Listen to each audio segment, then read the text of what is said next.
Ha, sonra işleyin sonra ver.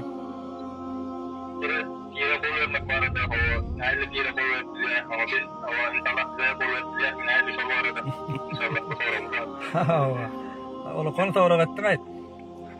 Ara Muhammed sen pire kol vermegi Peygamberimiz Aleyhissalatu vesselam sahabalarından kol alıptır näse yerde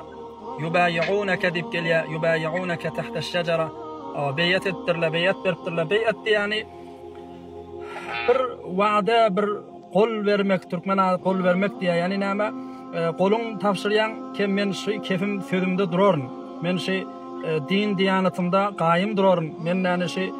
namazyma täretme pirim näme buyursa namaz täretden başga da berjek fikirlerine dogalarına ey öremen gaýym duraryn dip şonu boyun almak kol vermek diýeni şo da başga da däl we pirden kömek almak arkalaşmaklygyny dogalary bilen seni de yani yol kökezmek bilen ýaşaýyşyňda bir kynçylyk gelse maslahatlaşyp ay mena şeýle ýagdaý gelipdi piraga näme edeýin diýende yol kökezip durup yani şey dip durmaklyk şo pire kol vermek da kol vermek diýeni şo hom bir toparly düşünýärler pire kol berseň pirin buyrukları farz ýalak wajyp ýalak bolýar diýär ýok ojura däl pire kol beren bilen kol bermedigi adam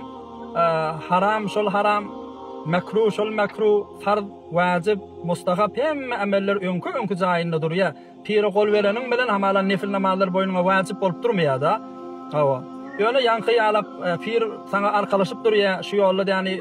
gow ýürüp gitmekligiňe şeytan ýaly yaman ýoldaş ýalak zatlara aldanmasylygyňa maslahatlaşyp durmagyňa gowy